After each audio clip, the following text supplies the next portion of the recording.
Buenas tardes, nosotros somos el Grupo 02 y este trabajo trata sobre el proceso de producción de metanol como fuente de transporte a partir de hidrógeno verde utilizando un electrolizador alcalino. Básicamente para esto utilizamos tres documentos principales para poder hacer la simulación en Aspen Plus.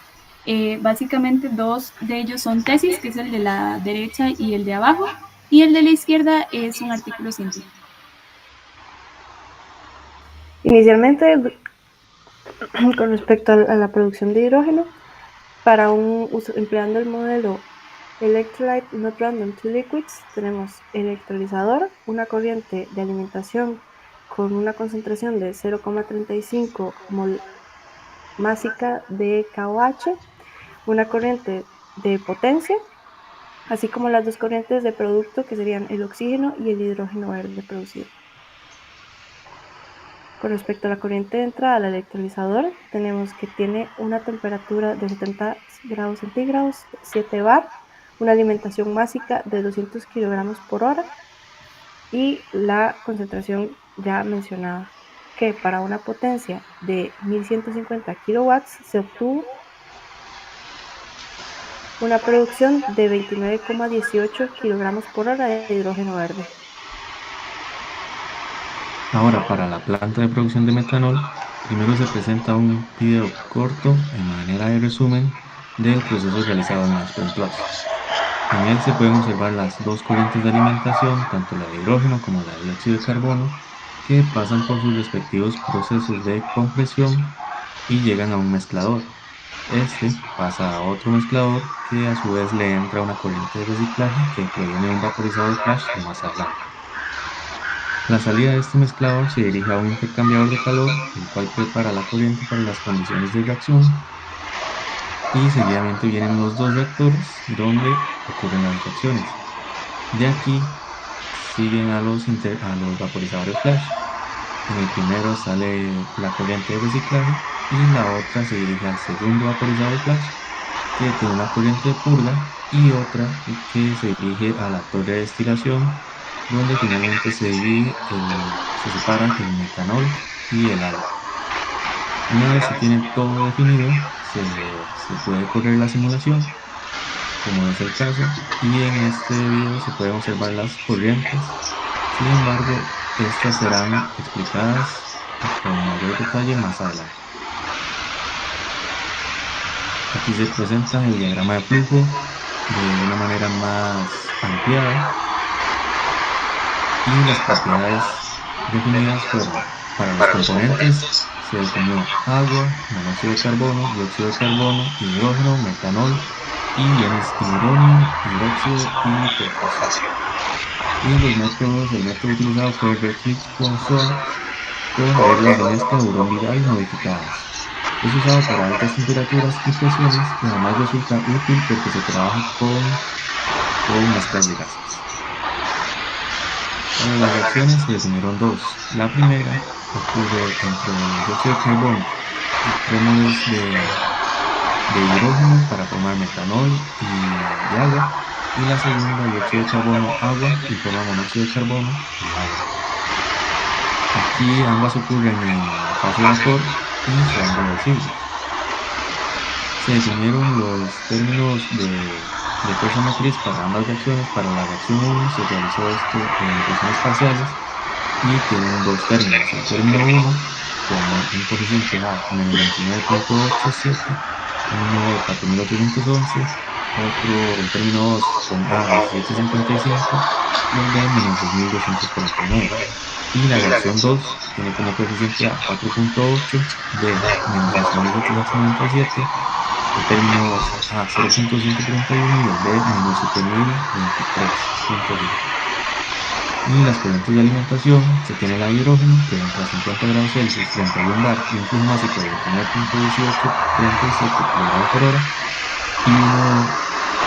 y el de dióxido de carbono, que entra a 25 grados Celsius, 2 bar, y un flujo másico molar de 6 kilomoles por hora. Para la planta de producción tenemos los siguientes equipos. tenemos un tren de compresiones de 4 compresores específicamente, en donde el hidrógeno se va comprimiendo su presión, aumentando o disminuyendo su compresión. Los 4 compresores son isentrópicos y se encuentran a una presión de descarga, el primero de 78, el segundo de 5 bares, el tercero de 13 bares y el cuarto de 31 bares. Finalmente, el quinto compresor está a una presión de 81 bar.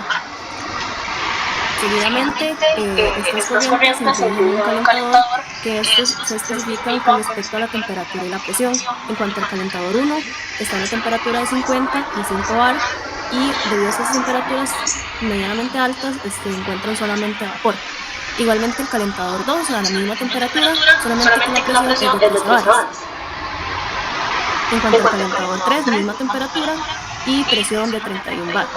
Y finalmente el calentador 4, que se especifica un máximo de iteraciones de 30. Ok, ahora para la parte de los reactores, las corrientes que se alimentan de CO2 y de H2 se ponen a reaccionar en un conjunto de reactores. El primero es el B12, el cual es un reactor multitubular isotérmico donde se va a ocurrir la hidrogenación del CO2.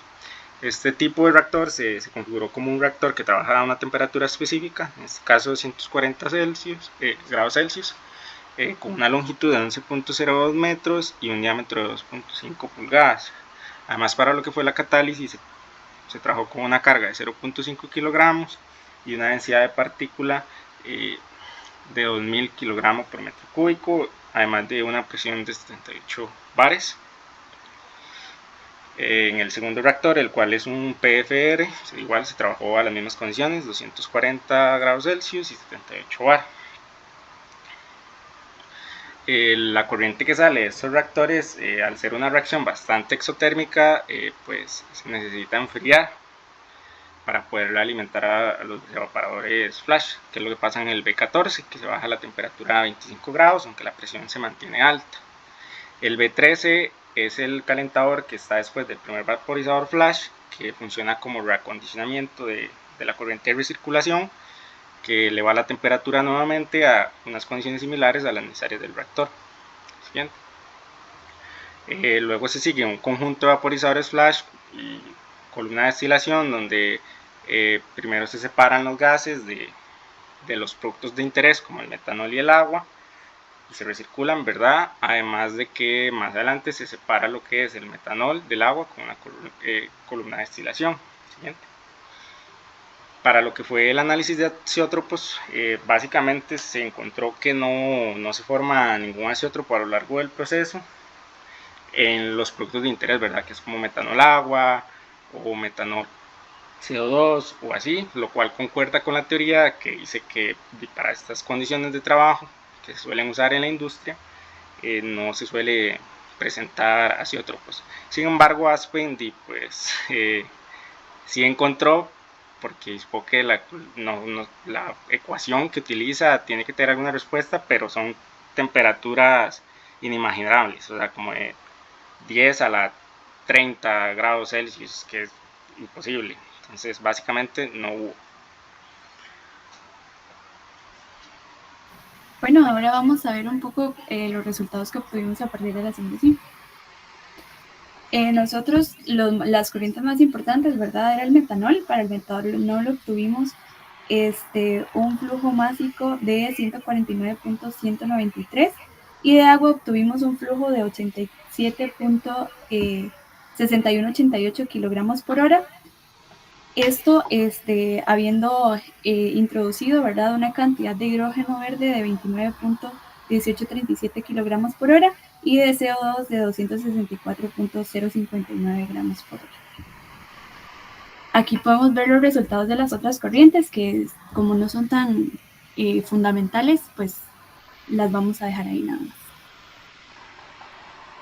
Como conclusiones, básicamente a partir de una disolución acuosa de hidróxido de sodio al 35%, el electrolizador alcalino, operando una potencia de 1150 kilowatts, hizo posible una producción de 29.18 kilogramos por hora, que después se pudo utilizar para la producción de metanol. También con respecto a la conversión y selectividad del reactor de síntesis, se alcanzó una conversión global de dióxido de carbono cercana al 75 al 77,6%, de modo que se requiere un sistema de reciclaje, como se vio en el diagrama, para maximizar la eficiencia del proceso. Por su parte, la producción de metanol corresponde a 44 kmol por hora, demostrando que las condiciones operativas favorecen significativamente la formación del producto deseado. También pudimos ver que la búsqueda de azeótropos no identificó puntos críticos dentro del rango operativo, lo cual facilita la separación y purificación mediante destilación. Y finalmente solo tenemos 2 recomendaciones, que es básicamente optimizar la relación entre el hidrógeno y el dióxido de carbono, alimentado, de modo que la relación sea 3:1, porque eso es como su estequiometría ideal, y de esta forma el exceso de hidrógeno puede expresar el equilibrio hacia la formación de metanol por el principio de Le Chatelier. Además, para minimizar el impacto ambiental del proceso, se sugeriría evaluar la integración del sistema con tecnologías de captura directa al aire, porque esto permitiría cerrar el ciclo de carbono y posicionar el metanol verde como un combustible verdaderamente neutro en cuanto a emisiones netas. Muchas gracias, eso sería todo.